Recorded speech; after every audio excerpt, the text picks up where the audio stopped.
Padre Fábio, por que é tão mais fácil magoar as pessoas que nós amamos do que abraçá-las e dizermos coisas carinhosas? É porque, na verdade, a agressividade humana é uma coisa inegável, né? Todo mundo tem agressividade, até mesmo as pessoas docinhas, aquelas que falam assim, calmamente, elas estão cheias de agressividade.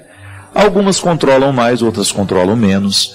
Algumas controlam demais e de repente isso explode, porque a agressividade é um instinto, é um impulso muito positivo. A gente não pode achar que a agressividade é uma coisa ruim somente. Não. A agressividade é um impulso que nos faz até vencer na vida. Não é? Em muitos momentos da nossa vida a gente perdeu porque nos faltou agressividade. Que é aquele impulso de querer ir adiante, de vencer, de dar conta das dificuldades que fazem parte de nós. Gente muito molenga não consegue, aquela lamentação o tempo todo, nada está bom, melhora um dia, no outro dia não está bom de novo. Falta agressividade para essas pessoas. Uma agressividade positiva, que é esse impulso da sobrevivência, né? Que a gente herdou. Isso é ancestral em nós. Muitas vezes nós descontamos nas pessoas que nós amamos, justamente por causa do nosso despreparo para lidar com essa agressividade. E hoje, a gente sabe, nós falamos isso aqui antes de terminar o primeiro bloco, nós estamos vivendo num tempo de muita tensão, nós somos exigidos demais. Porque temos muitas possibilidades, o ser humano acaba perdendo-se no meio desse monte de possibilidades e acaba gerando uma ansiedade muito grande, que é a sensação de não estar alcançando, de não estar vivendo o que precisaria viver. E é natural que num determinado momento essa agressividade a gente vá julgar em quem está mais próximo de nós. Porque você não pode ser um exemplo muito simples, né? Às vezes o cara trabalha lá tá louco de vontade de dar uns tapas no chefe dele, não pode. Ele vai chegar em casa estressado com tudo aquilo que viveu, a pobre da família que vai receber o chumbo, né? E é aí que entra a questão do nosso controle, minha gente. A gente precisa controlar um pouco essa agressividade. E eu estou te falando, não estou falando uma coisa que eu não preciso ouvir não, viu? Porque muitas vezes eu sou descontrolado com as minhas agressividades. Então eu preciso tomar muito cuidado para não fazer a minha agressividade vir no momento errado, do jeito errado. Preciso jogar a minha agressividade lá nos meus livros, nas minhas reflexões, na minha atividade física que eu faço questão de fazer. Ali que eu preciso jogar a minha agressividade. Para que eu tenha condições de dar o tratamento justo às pessoas. Eu não posso descarregar na minha mãe as iras que eu trago dentro de mim, que são próprias do meu ser. E você já viu que como é difícil o relacionamento mãe-filho, porque é o lugar onde essas agressividades ficam muito à flor da pele. Talvez por ser o vínculo mais estreito que nós temos, né, com todo respeito ao pai, o vínculo mais estreito que eu acho que a gente tem na vida é com a mãe da gente. E é natural que a nossa maior dificuldade seja com ela também. É muito comum você encontrar filhos que têm um ódio velado pela mãe, um ódio velado pelo pai, e não têm condições psicológicas de assumir essa aversão, porque em nome desse amor romântico que nós fomos educados, né, que filho nunca pode se opor à mãe, que filho nunca pode dizer que eu te odeio, né? Isso é natural que num determinado momento da vida a nossa agressividade nos faça experimentar esse ódio pelas pessoas que nós mais amamos. Porque o ódio é o avesso do amor. É a mesma coisa. A psicologia nos ensina que amor e ódio nascem do mesmo impulso, da mesma fonte. Então administrar essa agressividade nos dias de hoje é uma necessidade, porque você já deve ter viu muitas vezes isso acontecer, que às vezes uma pessoa é capaz de tirar uma arma e matar o outro no trânsito por causa da intolerância daquele momento de agressividade. Então, para a gente não precisar matar uns aos outros, para a gente não sair dando tapa uns nos outros, a gente precisa descobrir onde é que nós podemos canalizar essa bendita agressividade de um jeito certo, de um jeito positivo. Se você tem muita agressividade em você, coloque essa agressividade para trabalhar a seu favor. O seu processo criativo, dinâmico, o seu espírito empreendedor, canaliza para lá. Isso não é mágico, não é do dia para a noite. Mas a própria consciência, eu sei que eu sou agressivo, então eu preciso tomar cuidado para que a minha agressividade não venha matar os outros. Eu, particularmente, pedi a Deus nesse tempo da quaresma o dom do silêncio, sabe? E não é só da fala, não. É o silêncio da palavra escrita, daquela necessidade de você dar resposta imediata ao outro, a tudo aquilo que te deixa chateado, a tudo aquilo que você acha que é invasivo. Eu quero ter o direito de ficar calado. Eu não quero ter que dar explicações para tudo o tempo todo. É direito que nós precisamos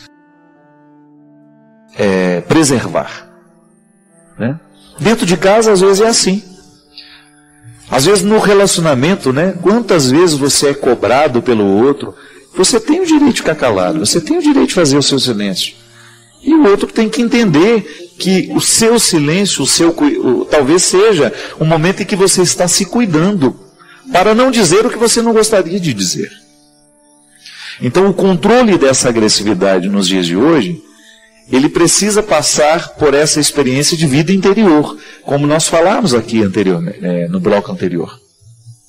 A vida interior, essa experiência de você cultivar quem você é, de você ter ali o seu momento de relaxamento todos os dias, ainda que sejam 10 minutos, minha gente.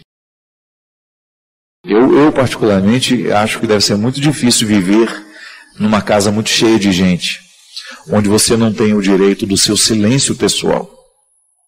Não é? Não é difícil? Vocês que vivem com muita gente dentro de casa. Lá em casa eu tenho.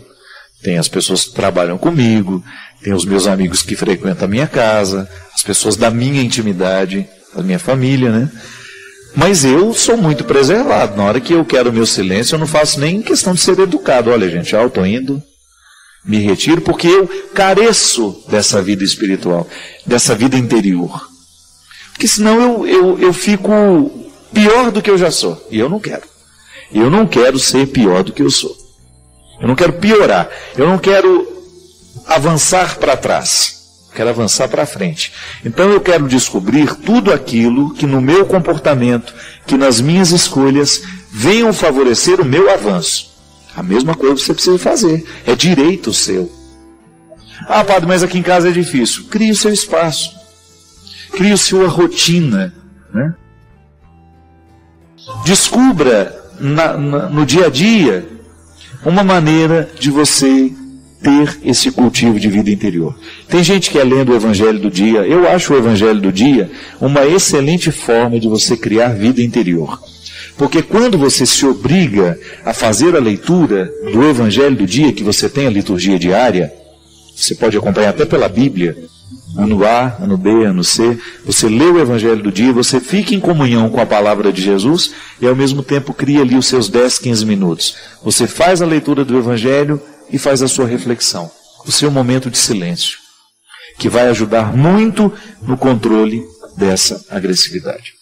Aí tem as outras coisas que ajudam também. Né? A atividade física, como nós já falamos, o grupo de oração, o grupo de partilha, a leitura. Meu Deus, como um livro acalma a gente, minha gente. O livro é fantástico. Feliz do ser humano que aprendeu desde criança o prazer da leitura. Vai ser um velho muito mais tranquilo do que aquele que não gosta de ler. Porque vai ocupar o tempo, né? Porque quando você vai ficando velho, o que você vai fazer? Na velhice, nós vamos ter muito mais tempo, porque você vai parar de trabalhar, você já vai estar aposentado. Eu não vejo a hora. Você não vai estar mais na correria, então você vai ter todo o tempo do mundo para você cultivar-se. Olha que maravilha. Você ter um tempo de sobra para essa vida interior, para você fazer a sua rotina de um jeito que favoreça canalizar todos esses impulsos que são positivos, como é a agressividade, mas que, se colocada do jeito errado, acaba sendo um instrumental de destruição. Às vezes, as doenças mentais começam assim, em relacionamentos doentios, em perda de pertença, eu deixo de me pertencer, eu vou abrindo mão de mim, abro mão um pouquinho hoje, abro mão um pouquinho amanhã, porque o outro vai me esgotando, o outro vai me sugando, e porque eu não tenho coragem de me posicionar, daqui a pouco eu perdi a capacidade de administrar. Então o outro torna-se proprietário dos meus afetos. Ele começa a mandar na minha alegria. É tão triste quando você percebe que a sua alegria depende do outro e não de você. Alguma coisa está errada. Alguma coisa nós estamos errando, em alguma coisa estamos errando. O outro, ele não é o responsável pela minha alegria. O outro até participa da minha alegria. O outro até me ajuda a promover a alegria, não sejamos hipócritas.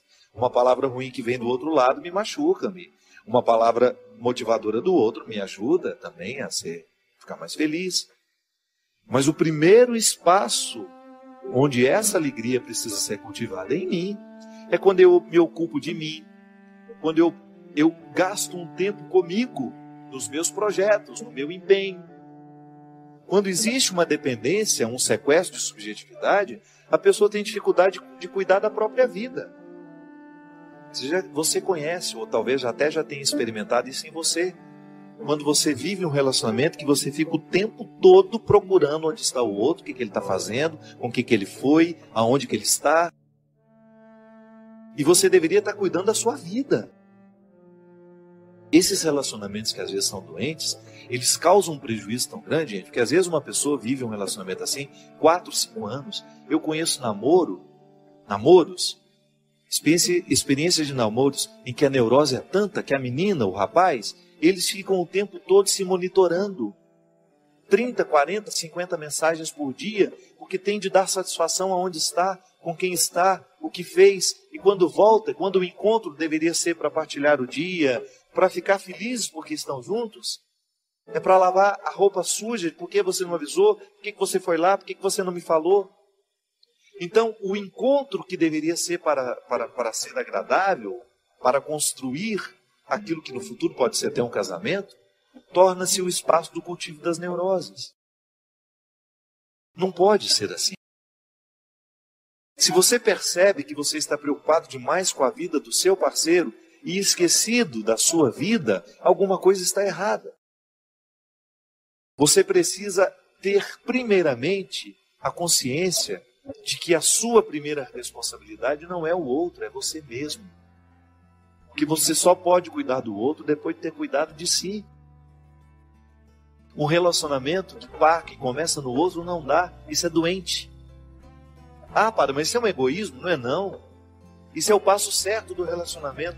Eu só posso dar um passo na direção do outro depois de ter conquistado os meus territórios.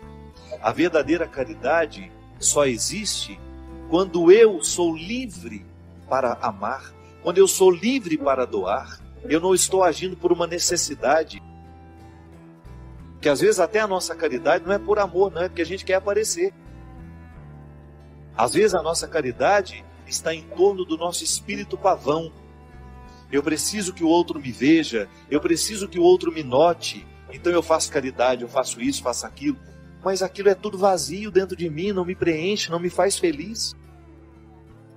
Meu Deus do céu, a caridade que eu faço precisa estar em consonância com aquilo que eu sei sobre mim. É essa minha liberdade interior me motivando a conquistar cada vez mais os territórios que são meus, conhecendo os meus defeitos, as minhas possibilidades, para que depois eu dê um passo na direção do outro e faça o mesmo na vida dele.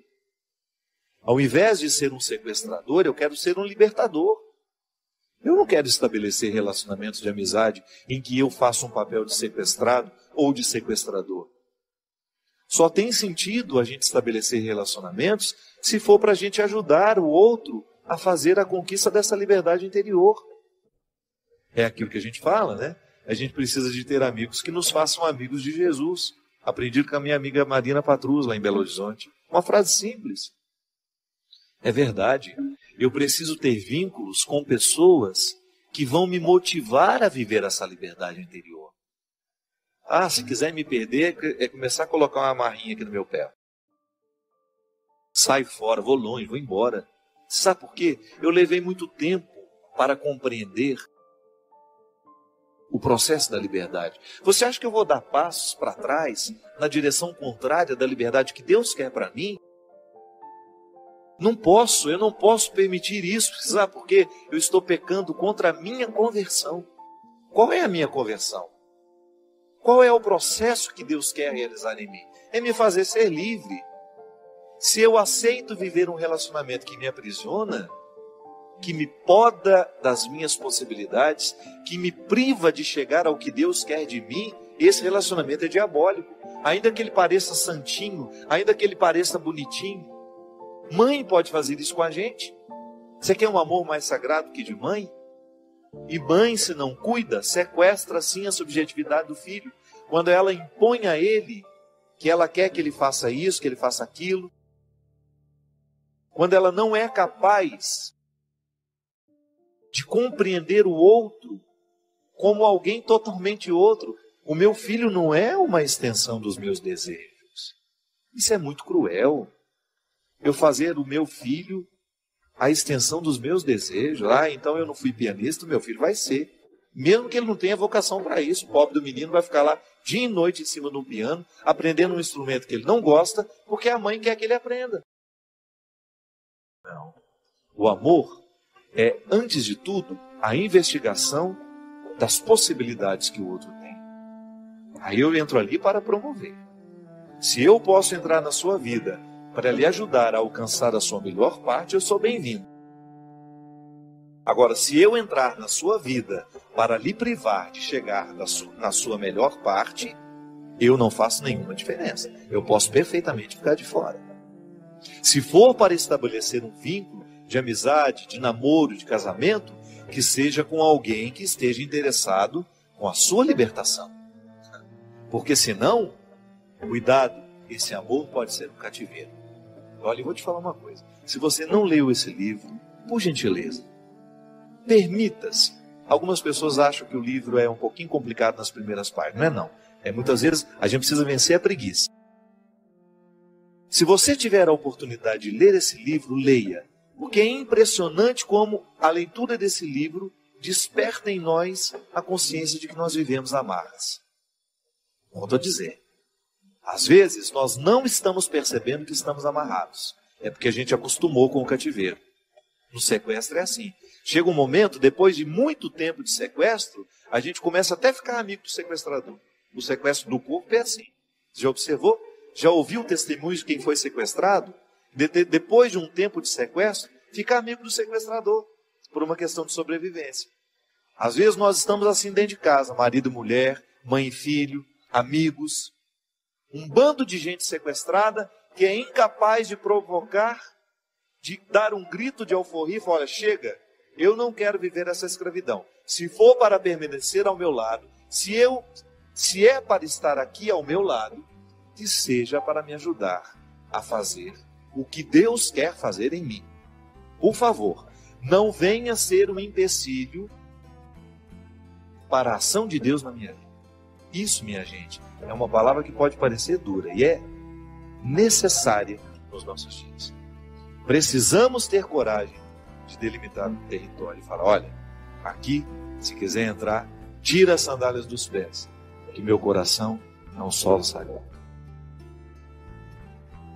É uma menina, na verdade uma moça de 22 anos, que escreve assim: Padre Fábio, eu estou muito preocupada com a minha mãe. Há mais ou menos um ano, ela descobriu as redes sociais e desde então tornou-se um vício para ela. Minha preocupação, padre, não é sem razão. De uns meses para cá, minha mãe colocou uma senha no computador e às vezes ela passa madrugadas inteiras, padre, conectada no chat do Facebook. Isso tem sido causa de brigas frequentes entre ela e meu pai. Ela se defende. Diz que é muito sozinha, que não tem amigos e que os melhores amigos que encontrou na vida são todos virtuais. Eu tenho 22 anos, já estou terminando a minha faculdade, sou filha única, trabalho e fico pouco em casa. Meu pai também está sempre ausente por causa do seu trabalho, que o faz viajar muito, e isso faz com que minha mãe fique muito solitária em casa. Desde que ela descobriu essas redes sociais, isso tornou-se um vício na vida dela. Sinto, padre, que meu pai está muito intolerante com tudo isso. E percebo que já existe uma crise estabelecida no casamento deles. Estou muito preocupada. Tento conversar com ela sobre o assunto, mas ela não me permite e diz que ela é minha mãe e que eu não tenho direito de falar absolutamente nada sobre o comportamento dela. Que ela não se mete na minha vida e que, portanto, eu não devo me meter na vida dela. Minha mãe, padre, tem se comportado como se fosse uma adolescente. Fico envergonhada e não sei o que fazer. Como posso ajudá-la, padre? Eu também, minha gente, fico muito preocupado no papel que essas redes sociais muitas vezes desempenham na nossa vida. Eu sei que é agradável, eu sei que muita gente descobre amigos de verdade, eu sei que as redes sociais, elas diminuem distância, a gente fica próximo de quem a gente admira, a gente fica próximo, a gente faz grupos de amizade. Eu me lembro que da última viagem para a Terra Santa, né, foi uma viagem maravilhosa. Nós ficamos em 220 pessoas, para você ter uma ideia, peregrinando durante 10 dias pela Jordânia e Israel, e nós saímos de lá, vários grupos de amigos mesmo. Aqueles ônibus criaram uma fraternidade tão grande, porque nessas peregrinações a gente fica junto o tempo todo. São 24 horas convivendo, né? E é claro que dali essas pessoas saem motivadas a continuarem. É uma forma de estender aquela viagem para as suas vidas. E ali nós temos lá o Facebook, as comunidades, os viajantes, né? Os peregrinos da Terra Santa. Eu acho bonita a maneira como eles partilham fotos, as alegrias da viagem que ainda duram até hoje. Porque uma viagem para a Terra Santa, ela não termina nunca dentro da gente, sobretudo por causa dos amigos que a gente fez lá. De vez em quando eu vejo os ônibus, que eram divididos em ônibus, né? O ônibus vermelho, o ônibus amarelo, o ônibus vermelho se comunicando entre eles para que eles possam se encontrar, para que possam fazer uma confraternização, ou até mesmo combinando novas viagens. Isso é muito saudável. É importante, eu gosto de dizer isso. A gente precisa estar próximo de quem nos faz próximos de Deus. Então, de repente, você descobre que naquele grupo virtual você tem amigos que lhe fazem ser amigo de Jesus. Então, pronto. Isso é um valor. O que a gente não pode permitir é que essa vida virtual venha a abarcar, isto é, tomar conta de toda a nossa vida. A gente não pode esquecer que a gente tem pessoas do nosso lado, né? Que a vida é real, que a vida é concreta, que eu tenho que me preocupar com os meus filhos, que eu tenho que me preocupar com o meu marido, que eu tenho que me preocupar com a minha esposa, que eu não tenho o direito de ficar tirando muito tempo do meu dia, da minha dedicação, para ficar lá naquele Facebook o tempo todo, naquele Twitter o tempo todo, no e-mail, nas salas de bate-papo. Eu preciso dosar. E eu fico preocupado como muitas vezes essas redes nos infantilizam mesmo, nos retiram da responsabilidade, melhor dizendo. Não é só infantilizar, é nos fazer esquecer que nós temos responsabilidade. Eu fico me policiando. Quanto tempo eu gasto do meu dia na minha internet? Minha gente, isso aqui é um perigo, ó. A gente fica. Senta. Como é que é? Peraí, só que eu tô... Tudo é urgente, tudo é importante, né? Já observou que hoje tudo é importante? Parece que alguma coisa mudou. Nós estamos considerando que tudo agora é importante. Eu estou jantando e aí eu paro. Gente, desculpa que esse e-mail aqui eu preciso responder agora. Aí começa. Isso é mentira. Não tenha nada nessa vida que não possa esperar terminar um jantar que você está fazendo com seus amigos, com seu esposo, com seus filhos. Você precisa entender que os meios virtuais, e a vida vai ser cada vez assim mais, não tem como voltar atrás. Você precisa entender que essa vida virtual é apenas um complemento, uma parcela. Ela nunca pode ser maior do que a vida real. E vida real, não estou dizendo que a vida virtual não é real. Não estou dizendo que aqueles amigos não são de verdade. Não. Eu só acho que você não tem o direito de colocar na vida virtual mais importância do que os seus relacionamentos, do que as suas urgências. O que realmente é urgente na sua vida? E é muito preocupante isso. Imagina uma menina de 22 anos tentando convencer a mãe de que o comportamento está inadequado. Está vendo como os papéis se invertem?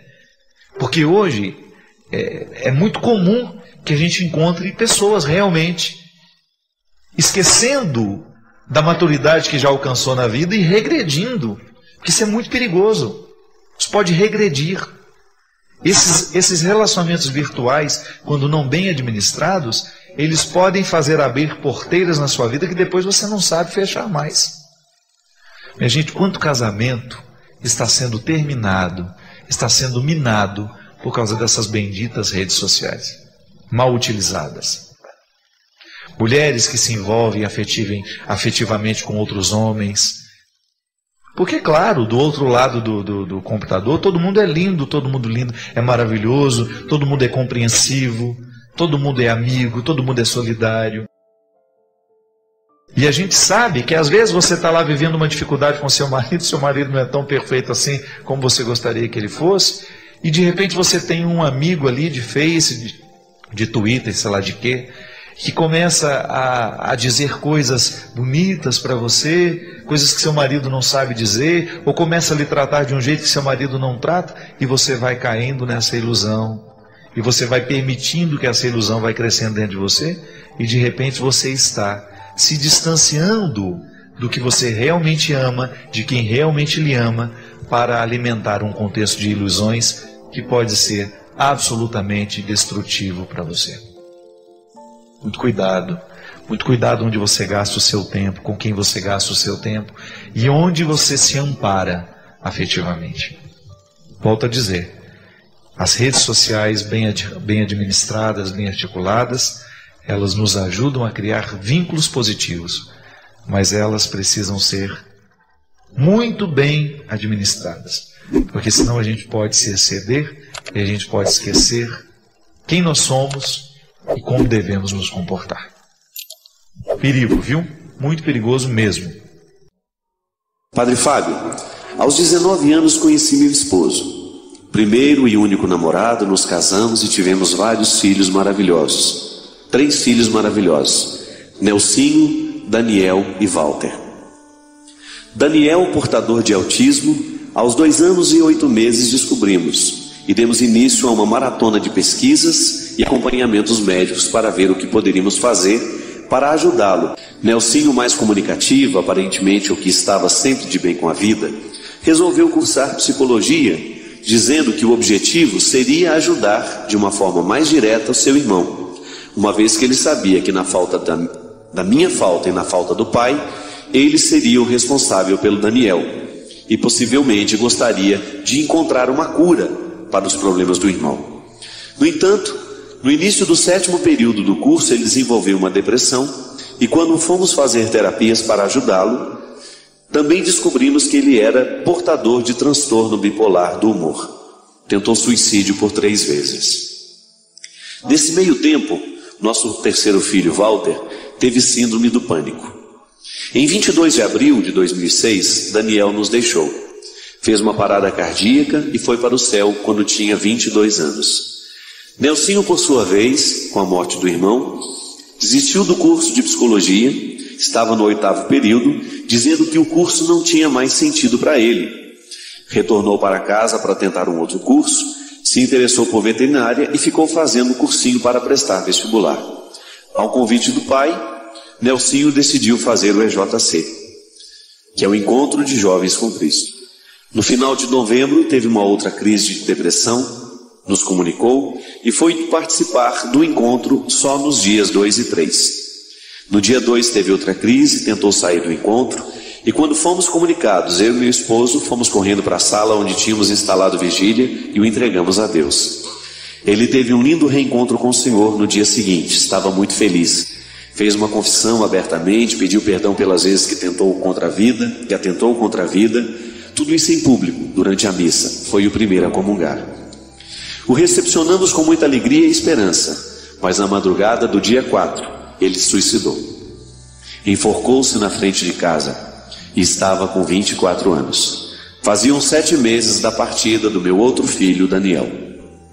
Fiquei desnorteada, mas sempre que paro para ouvir o meu interior, meu espírito está cantando belíssimas melodias e sei que é o próprio Deus me acalmando. Tudo isso que vivo hoje com Walter e meu esposo Nelson são amores que estão perto e tão distante, tão presentes e tão ausentes. Agora existe uma outra coisa, Padre. Deus imprimiu sua marca entre a ausência e a presença, entre a distância e a proximidade. É o seu amor que está acima de toda dor.